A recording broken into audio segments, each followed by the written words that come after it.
माजी सरपंच महिलेचं प्रेम प्रकरण नेमकं काय आहे? पडद्याच्या मागलं आणि पडद्याच्या समोरचं असं कोणत्याही चॅनलनं किंवा कोण्याही रिपोर्टरनं तुम्हाला आजपर्यंत न सांगितलेली असलेली स्टोरी सविस्तर बघायची. कुठेही स्किप करू नका व्हिडिओ. सविस्तर बघा. त्यावेळेस तुमच्या लक्षात येईल ही प्रेम, विश्वास, लग्नाचे आमिष, अनैतिक शरीर संबंध आणि विश्वासघात. त्याच्यानंतर कहाणी देतो मोठा बदल. त्याच्यानंतर होती हत्या. हत्या झाल्यानंतर तिचा पुरावा नष्ट करण्यासाठी तिचा प्रेमी हात तिला त्याच्या गाडीत टाकून 375 किलोमीटरचा प्रवास करून खोल समुद्रात टाकण्याची बॉडीचा पुरावा नष्ट करण्यासाठी घेऊन जातोय. पण त्याच्या एका फोनच्या चुकीमुळं तो पकडला जातो आणि कहाणी संपूर्ण महाराष्ट्रात वाऱ्यासारखी व्हायरल होते. आता हे बघायचं आहे सविस्तर अशी स्टोरी. आणि हो, चॅनल आजपर्यंतही जर तुम्ही सबस्क्राईब करेल नसेल, सबस्क्राईब करून घ्या. कारण की अशाच नवनवीन प्रेम प्रकरणातून घडलेला क्राईम ह्याच कहाण्या आपल्या चॅनलवर तुम्हाला ऐकायला भेटतील. त्यासाठी चॅनल सबस्क्राईब करा. याच्यासाठी आपल्याला जायचं आहे कोल्हापूर जिल्ह्यातील शाहूवाडी तालुका आहे. तिथलं गाव आहे सिरसगाव. सिरसगाव म्हणजे गाव कसं आहे, नेहमी जसे तुमचे खेडेगाव आहे, जसे गाव आहे तसं गाव. निसर्गरम्य वातावरण, कोणी कुस्त्याचं फड खेळणारं, कोणी त्या गावात पैलवान, कोणी मिरची उत्पादक, कोणी शेती करणारं, कोणी नोकरीला, असं हे गाव. जसं गाव असते तसं गाव. पण ह्या गावची माजी सरपंच असलेली सुरेखा शिवाजी न्यारे, वय वर्ष 50, ही महिला माजी सरपंच होती आणि ही पण 1.5 ते 2 वर्ष महिला ही माजी सरपंच राहिलेली होती. आता हिला सरपंच बनवण्यासाठी तिच्या नवऱ्यानं आणि त्याच गावातल्या तिच्या शेजाऱ्या युवकानं खूप खस्ता खायला होत्या आणि त्याच्यातून याचे जवळीक संबंध आलेले होते. आता ही जी महिला आहे, सरपंच झाल्यानंतर तिच्या अनेक लोकांसोबत संपर्क येत चालले. संपर्क येता येता ती कामं लोकांची करायला लागली. काहीची आता कशी कामं करू, पण कामं करत होती. गावची कामं बघत होती.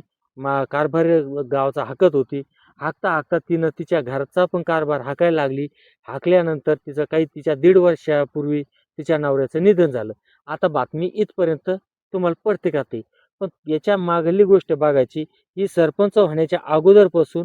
कारण की आपल्या मित्रमंडळीला, आपण कोल्हापूरच्या मित्रमंडळीला फोन केल्यानंतर तिथल्या पंचकृषीमध्ये अशी बातमी आहे, की ही जी सुरेखा न्यारे, वय वर्ष 50, हिचं 5 ते कोणी म्हणतं 5, कोणी म्हणतं 10 वर्षापूर्वी हिचे अनैतिक संबंधाला सुरुवात होईल. आता हिचं अनैतिक संबंध आहे प्रकाश उर्फ बाबू आनंदा पाटील, वय वर्ष 40 आजचं, याच्यासोबत सुरू होते. आता याचे सोबत होते, हिच्या नावावर काही भनक नव्हती. त्याच्यानंतर यांचे संबंध चांगले रागात यायचे. चांगले चोरगाळी होऊ लागली. चांगली घोळाघोळी व्हायची. आणि तुम्हाला ते बाईचे फोटो देते. काही तसे तिचे काही AI मार्फत बनवेल. त्याच्यानंतर त्याचे पण फोटो देण्याचा प्रयत्न करतो आणि त्याचे पण AIने बनवेल फोटो देण्याचा प्रयत्न करतोय. यांची चांगली घळसाघोळशी व्हायची, चांगली चोळाचोळी व्हायची, धाराधारी व्हायची, कुठं व्हायची, वाड्यात व्हायची, नाल्यात व्हायची, तुरीच्या पाट्यान व्हायची, कुठं पण व्हायची. जिथं टाईम भेटेल तिथं, कधी लॉजवर, कुठंही व्हायचं. याच्या अनैतिक संबंधाला यांच्या काही सीमा नव्हती. आता याच्यानंतर यांच्यातून चांगले कार्यक्रम रंगात आले. मग त्याच्यानंतर काय झालं, हिचा नवरा काही कारणास्तव 1.5 वर्षापूर्वी वारला. वारल्यानंतर ही पडली एकटी. आता हिला काय वाटायचं, की हा जो याचा आपल्याकडे हा युवक याचा, म्हणजे प्रकाश याचा, हा प्रकाश आपले सर्व शारीरिक संबंध भागवायचा, म्हणजे आपले शरीर भूक भागवायचा. आणि आता पण आपल्याला काहीतरी कोणतरी यानं आपल्यासोबत कायमचं राहावं आणि कायमचं राहून आपल्यासोबत यानं शारीरिक संबंध प्रस्थापित करावेत आणि याला एक या अनैतिक संबंधाला एक लग्नाचं असं गोंडच नाव द्यावं. आपल्या प्रेम संबंधाला, आपल्या लफड्याला एक असं लग्नाचं नवरा बायकोचं नात्यात रूपांतर करावं, असं तिला वाटायचं. त्याच्यानंतर तिनं काय केलं, त्याच्यावर दबाव टाकायला सुरुवात केली. मित्रांनो, खरा दबाव इथं आहे. खरी कहाणी स्ट्रीट इथं आहे. कारण की हा क्राईम काही असा लगेच उठला आणि लगेच घडलाय असं नाही. कारण यांचे संबंध 5 ते 10 वर्षापूर्वीपासून चालत होते. अशी त्या भागात, तिथल्या परिसरात अशी दबक्या आवाजात चर्चा आहे. आता ही चर्चा असून पण त्याच्यानंतर 1.5 वर्षापूर्वीचा नवरा वारलाय. म्हणजे विचार तुम्ही हा करा, की याचे लफडे अगोदर असल्यामुळं यांच्या लफड्याला कंटाळून म्हणा किंवा यांनी म्हणा काहीतरी क्राईम करेल असायला पाहिजेत, असं मला एक इथं शंका वाटते. कारण की तिथले त्या मित्रमंडळीचे विचार ऐकून, काही लोकांचे विचार ऐकून असं वाटायला लागले, की यांनीच काहीतरी त्याचा घातपात केला असावा. पण ते प्रकरण दबलं आणि त्याच्यानंतर हिनं काय केलं, या सुरेखानं त्याच्यावर दबाव टाकायला सुरुवात केली. आता दबाव कोणता असू शकतो, तुम्ही विचार करा मित्रांनो. कायदे जरी स्त्रियांच्या बाजूला आहे, पण हा दबाव 100% असा असू शकतो, की यांनी काहीतरी तिच्या नवऱ्यासोबत काहीतरी बरं वाईट केलेलं असावं. कारण त्यावेळेसच हा प्रकाश हा आपल्या प्रेमीला आपल्या लव्हरला, आपल्या लफडेबाज मैत्रिणीला तो मारण्यासाठी का टपला? याच्या पाठीमागलं रिझन हे, कारण हे पोलिसच्या तपासात तुम्हाला समोर हे लक्षात येईलच आणि हे समोर होणारच आहे. कारण त्याची जर का चांगली जर ओवाळणी घेतली, त्याला फटकेबाजी चांगली पद्धतीने केलं, त्याला चांगल्या पद्धतीनं त्याचे गन पावडर चांगला त्याचा शृंगार जर केला, तर पूर्णतः घटना ही लोकांच्या समोर आल्याशिवाय राहणार नाही. आता बघूया नेमकं काय आहे ते. आता त्याला रिमांडवर घेतले. त्याची आता फटकेबाजी सुरू आहे. त्याच्यानंतर 5-10 दिवसात याची सर्व सविस्तर अशी स्टोरी बाहेर येईल. तोपर्यंत तुम्हाला वेट करावं लागेल आणि ह्याच पद्धतीनं याच्या अंदाजात दिसतोय स्टोरी. कारण की ही स्टोरी अशी एकदम काही कोणी उठलं आणि एखादीचा गळा दाबला आणि तिला मारलं आणि तिची बॉडी फेकायची असं होऊ शकत नाही. कारण की हे दोघं पण त्याच्यात गुन्हेगार असायला हवेत. कारण त्यावेळेसच ही घटना इथपर्यंत खुनापर्यंत गेली. आता यानं काय केलं? यानं सांगितलं 26 जुलैला 2026ला की आपल्याला आता पंढरपूरच्या वारीला जाऊ. आता पंढरपूरची वारी मित्रांनो, पंढरपूरच्या वारीला सर्व साधू संत महात्मे काही जात नाही. याच्यात हौशे, नवशे, गवशे सर्वात जास्त लफडेबाज जास्त राहतात. कारण तुम्ही दिंड्यात पण पाहायचं सर्वात जास्त लफडेबाजाची संख्या जास्त असते. कारण जी लफडेवाली घरची बायको घरी ठेवणार आणि लफडे जिच्यासोबत लफडे तिलाच घेऊन ते पंढरपूरच्या वारीला निघणार. असे पण आपल्या इकडं काही महाभाग आपल्या महाराष्ट्रात सर्रास तुम्हाला पाहायला भेटतील. तुम्ही बघून घ्या.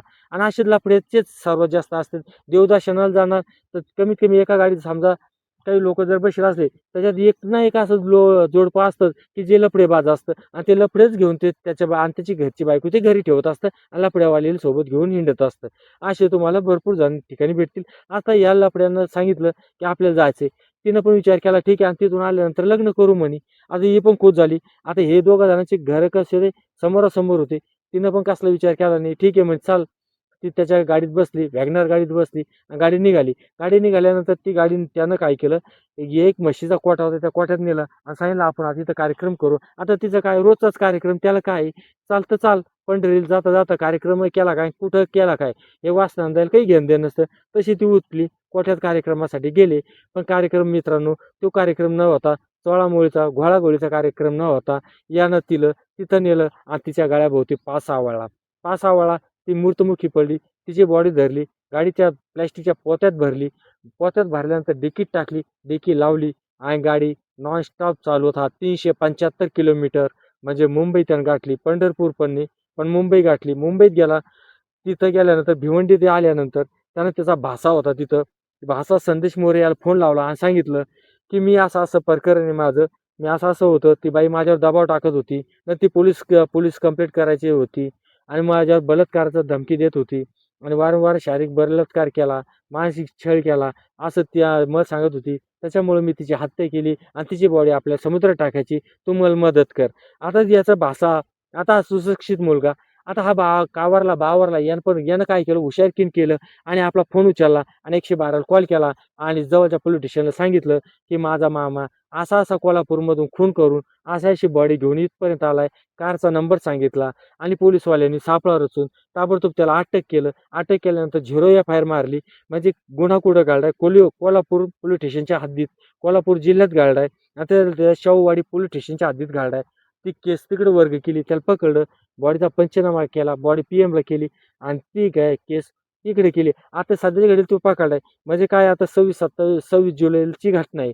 म्हणजे 27 जुलैला त्याला पकडले गेले. आता 2-3 दिवसात पकडले गेले म्हणजे आता काय याच्या अजून सखोल चौकशी होणार. चौकशीच्या अंती भरपूर असे काही धक्कादायक खुलासे ओपन होणार आहे. कारण की यांचं लचान, यांचं लफडं, अनैतिक संबंध हे काही आजकाल सुरू नाही. यांचे लफडे, अनैतिक संबंध हे 8 ते 10 पूर्वीपासून सुरू होते. कारण की यांनी दोघा जणांनी हिचा नवरा 1.5 वर्षापूर्वीच वारलाय. आता काही काही जणी सांगतात की तिला कोणातरी साथीदाराची आवश्यकता होती, असं होतं, तसं होतं. अहो माय गंगे, 1.5 वर्षात कोणतीच बाई तिच्या खरं जर नवऱ्यावर प्रेम जर असेल, 1.5 वर्षात ती तिच्या दुःखातून सावरू शकत नाही. तिला पोटाच्या भुकेची गरज नाही, तर पोटाखालची भूक कधी तिची उड्या मारणार आहे, कधी तिला कोणाची गरज राहणार आहे. कारण की तिचं जर का नवऱ्यात जास्त जीव जर असता तर तिनं हे लाचंडात केलीच नसती. कारण मित्रांनो, याच्यामुळं मला असं वाटतंय की हे प्रकरण असायला पाहिजेत.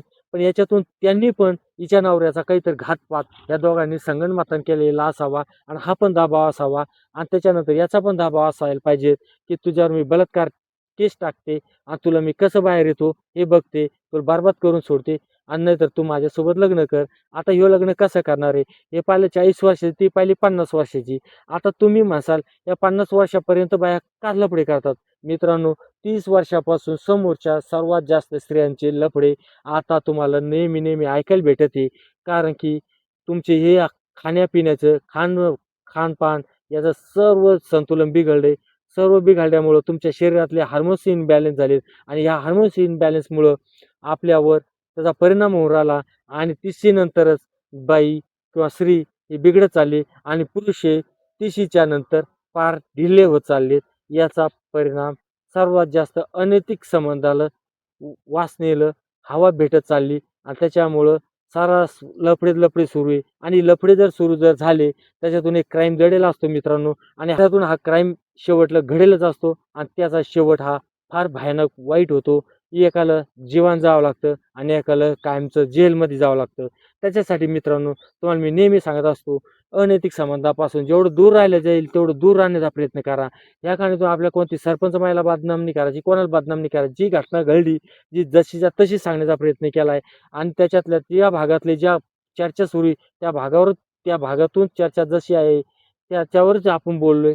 याच्यातून आपल्याला काही करायचं नाही. फक्त तुम्हाला एवढंच सांगायचंय, जेवढं अनैतिक संबंध, लफडेपासून, प्रेम प्रकरणापासून जेवढं दूर राहिलं जाईल तेवढं दूर राहा आणि तुमच्या सुखी संसाराची कामना करतो. सुखी संसार आणण्याचा प्रयत्न करा.